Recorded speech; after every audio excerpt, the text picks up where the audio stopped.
Cool, quiet. What's up, guys? Welcome back to another episode of the NBA Recap. So back in the video, back in the episode, and today I want to focus mainly on Steph Curry, but more so the Golden State Warriors as a whole. Now, quick synopsis of my life. You know what I'm saying? I'm trying to figure out a recording session on a recording days of which I should record, because I'm trying out new ways to record efficiently and with a time base, because I am a busy man at the end of the day. But at the same time, it's really hard to figure things out because still going to school. I'm about to graduate soon, and I have but I'm gonna start getting back to my track and field in a few days. So it's just gonna be a little bit hard, a little bit tougher to figure things out. But I swear to you, I'm gonna try to go for at least 3 posts a day. 3 posts in each week. I'm gonna try for 3. I kind of want to increase it a little bit more, but at the same time, I still need to figure out the ways of how I should post or when I should post, and try to get on the YouTube algorithm. It's like, no, I'm kidding. Well, actually, no, I'm not kidding. At the same time, I'm still trying to figure things out, but I will be getting to different things, and I will be ready to start putting out these videos and start making a real recording timetable which I should record. But without further ado, let's get into the video. Now, I mainly want to talk about the Golden State Warriors as a team, and mainly talk about how Steph Curry has kind of been in some turmoil in recent times. Now, ever since the post-KD era where they created that dynasty, they won their championships and they beat LeBron and all that stuff, they were riding on coattails. Not really. KD decided to go to the Brooklyn Nets, and the Golden State Warriors were kind of left in some kind of moving around state on what they're trying to do with their future. Now, everyone thought that the Warriors still be a great team. They still be at least a top 5, top 6 team in the West, and still be able to make some noise, and still eventually be able to win a championship.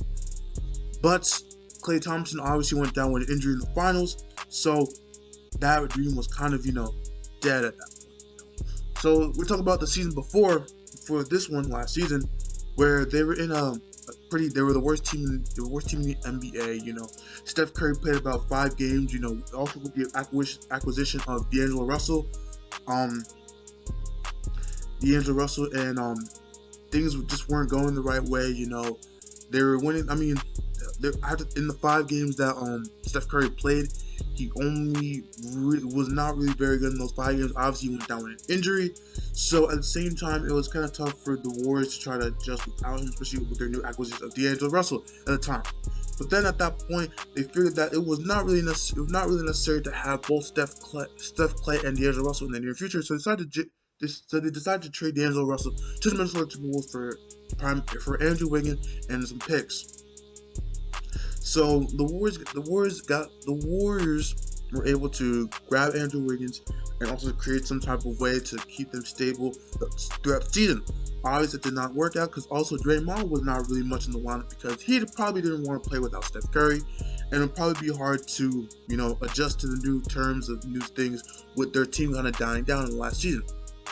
But in all of that, albeit they were still able to recover and still able to get to the NBA draft, where they had 2nd overall pick and started to draft the Memphis guy in James Wiseman. James Wiseman's having a pretty inspiring season, even though I just saw on my phone that he has a torn meniscus and could be out the remainder of the season. That's tough for him, and he was doing great things for them. But it even raised more questions with the Golden State Warriors franchise, because at that moment they were still trying to figure out if they wanted to trade their 2nd overall pick to get a future star or another star to recreate some type of dynasty.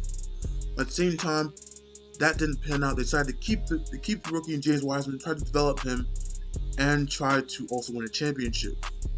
Now, another issue came along, where now that Steph is back, will be back for a full season, Draymond will be back for a season, Klay Thompson went down with getting another injury, which was his Achilles, and it was unfortunate that he was out now he's going to be out for the rest of the season.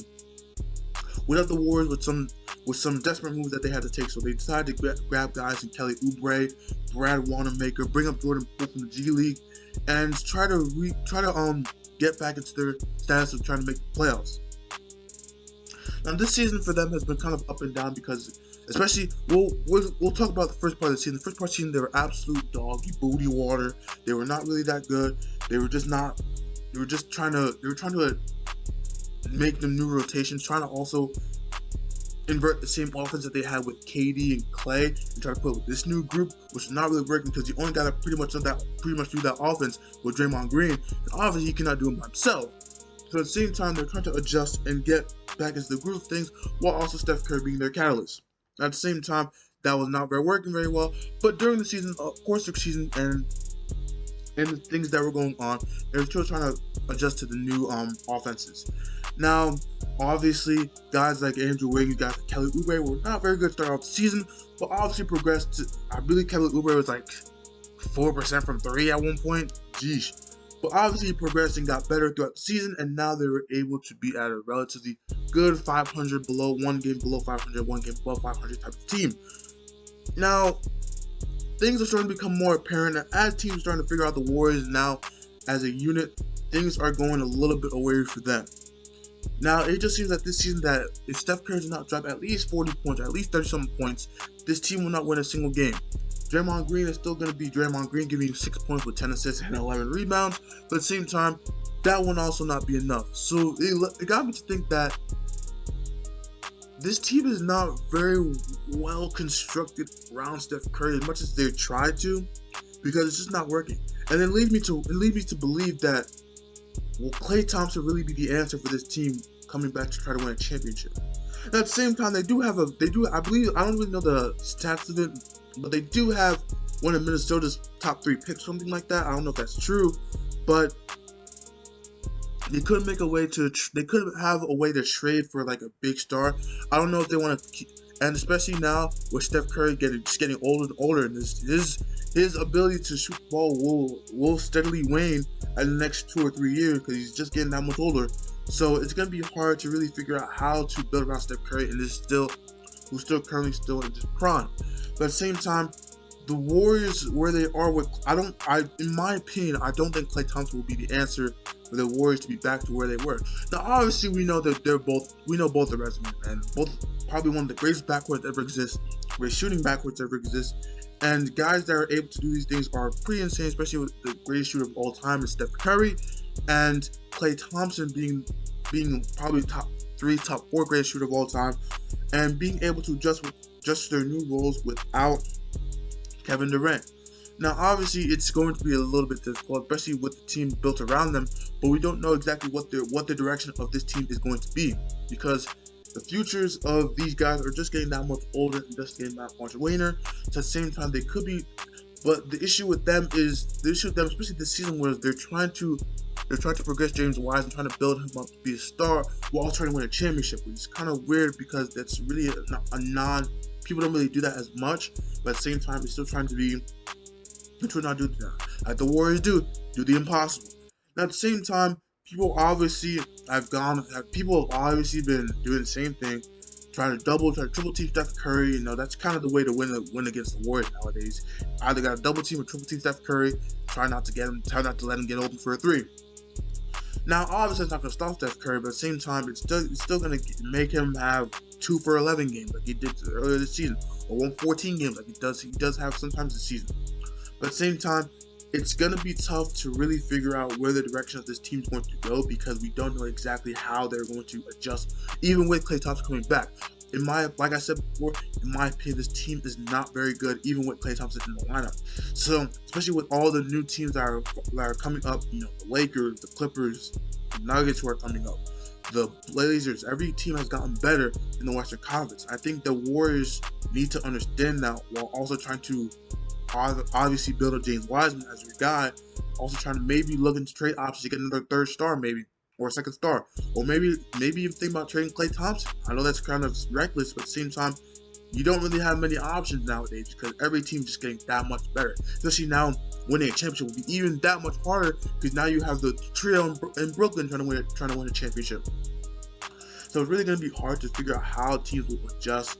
And everyone is trying to, like, gain power, especially with the new teams on the rise, the teams at the top of their conference, and the Lakers and the Brooklyn Nets. Everyone trying to be better, but at the same time, for the Warriors, it's just different because they don't have that fluidity that they have back when KD was when KD was on the Warriors, you literally came into that game knowing that you're probably going to lose.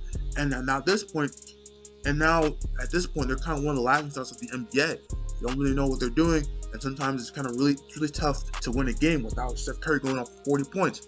And we know, Steph Curry's having an MVP type season. It's not really beneficial because of how things are going to go on, and people are now starting to question Steph Curry of his greatness because of how he doesn't have any players around him, which I believe is freaking ridiculous because we all know what Steph Curry can do, and he's already proven himself as one of the best players in this league.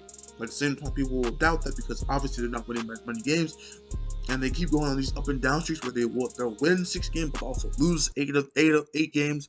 And it's really tough to really figure out how this team will adjust, even with their new acquisitions that could be coming up in the near future. But that was that for this video. Make sure you like, comment, share, and subscribe. Make sure you let me know in the comment section if you agree with what I said.